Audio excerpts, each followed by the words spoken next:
Hey y'all. Okay, so welcome back to the channel. I am Tanisha Davis. In this video, we are going to discuss my December budget.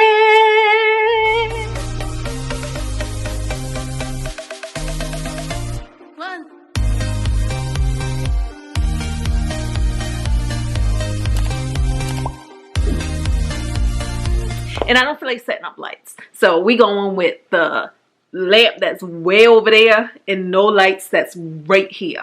Okay? Because we're being lazy. But let's talk about this budget, guys. For those of you who don't know, I live a primarily debt-free lifestyle. And I say primarily because I still have mortgages.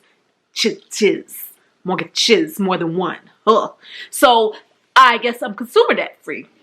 So not totally debt-free, but consumer debt-free. In a lot of circles, they still consider it debt-free. Okay? So my big goal in life right now is to pay off my mortgage, the main mortgage to the house that I live in, not in my rental property.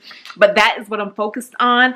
And in my budget, my income reflects the money that hits my bank account after taxes, after payroll deductions for the most part. And I say for the most part because I did add the payroll deduction of HSA, the health spending account, back in because I wanted to reflect to people that I am doing some sort of investing, because I always get that question. And I also added back in my payroll deduction for 401k because I wanted to show that line item as well, so that when people see that maybe I didn't send anything to savings, they won't leave the same questions over and over of, you should invest, you should save, you should do this, you should do that. So that's why I added those things back in. So with all of that being said, in the month of December, I plan on making a little less money than I typically make, and that is $12,005. Yeah, I kept messing up on this page, but that number says 12,005. Okay? What I plan on doing with that money is $97 is going to HOA, $59 to the gas bill. And that is primarily based off of what the gas bill was last month. $157, that says 157, goes to the electricity bill. $226 is to the cell phone, and that is for 3 phones on my plan, plus the fact that I upgraded my phone. So there's about $10 of that. That is for my upgraded phone service. $85 is for the internet. $120 is for the securities on 2 homes. $175, guys, this is new. $175 is now what I have to take from my paycheck to actually meet the needs of the rental property. $175 plus the money for the security systems. Before that, the rent used to cover that, but as some of you know who are familiar with my story, my tenant has not paid rent since March, and yes, we are figuring that out. Figuring it out. And I hope there's not a lot of shadows on my face, or that is not too bad. Oh well, figuring it out. Insurances, and this is for 2 cars and for somebody else's insurance that I pay, $162. Easy Pass, $25. $55 is for business fees that I know I have that are recurring. And this section right here, groceries, typically in the past I did not set aside anything extra, but I'm trying this little budget thing where I actually put an amount there that I try to stay under. So I give myself $200 a month for groceries, and I give myself $100 a month for restaurants and eating out. Household miscellaneous is blank. Don't mind that one. It was another mistake. So household miscellaneous and fun miscellaneous are blank because I do what I call mindful spending, where I just try to be mindful of whenever I pull out my wallet to pay for something. I ask myself a lot of questions like, do I need this? Do I want this? Why am I buying this? Basically. Okay. Subscription services, and this is for Netflix and this is for YouTube Premium, $25. My nails, I am setting aside $85 for that. And my lashes, $115, and both of those things include tipping. Clothes. I typically don't put in anything for clothes, but I am going to start updating, refreshing, being good to myself as far as the things that I wear, because I am back in the freaking office. Who knew? I thought I was going to be at home forever, but it's okay. I'm back in the office, but it's actually not too bad because today is Monday and I'm actually off. I'm off until Thursday. I don't go back to work till Thursday because they are doing shifts. They don't want everybody in the building at one time. They want to keep teams contained so that if anything breaks out, it doesn't take out the whole workforce, right? So my days are, I'm off every single Monday and Tuesday and every other Wednesday until the unforeseeable future. For the most part, I'm off for the month of December. Going into January, I guess we'll figure out if they're going to be bringing us all back in full time or not. But in the meantime, I get to charge 30 hours to the CARES Act. I'm so excited about that. So I'm working 50 hours, but I'm getting paid for 80 hours still. Yes. And now I don't have to be home and I don't have to log in and I don't have to work when I'm at home. So I'm here for it. I'm here for it. I'm going to enjoy this time while it lasts.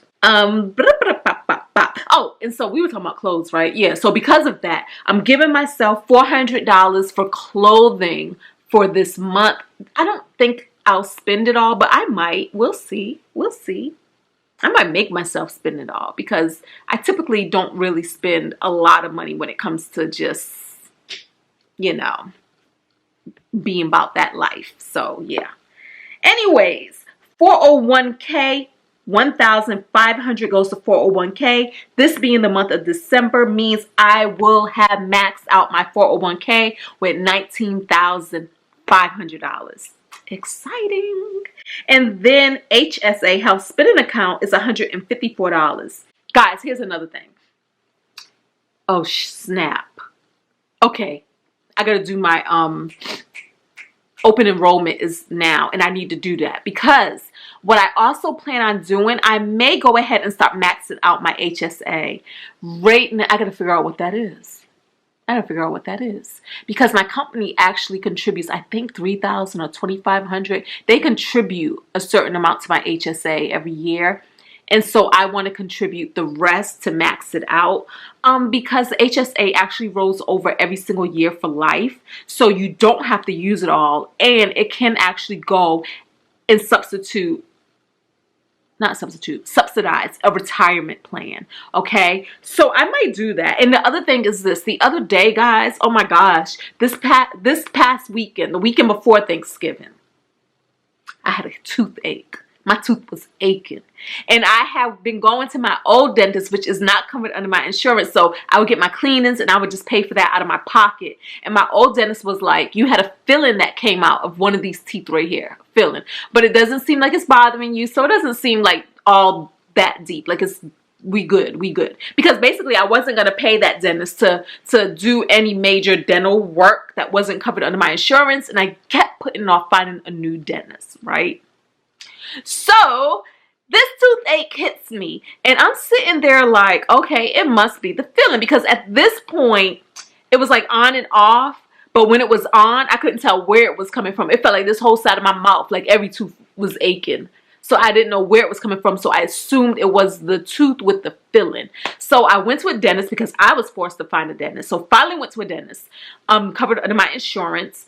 And basically they did all these different tests and we figured out that the tooth I thought it was not that tooth. It was some other tooth that had a cap on it. I mean, not a cap, a crown on it. And they was like, yeah. And I guess basically crowns can start deteriorating over time. I don't even know when I had that crown. I didn't even know that tooth had a crown. I don't know. And so basically, they was like, yeah, they're going to have to remove the crown, go in there, blah, blah, blah, blah, blah, blah. But because of the way it's behaving with the whole, oh my goodness, that pain will hit and it would be there for like about 15 minutes or so. Then it would go away. Even when I drink water, it would just trigger it. So they was like, we need to do a root canal. I try to be like, what's my other options, dentist?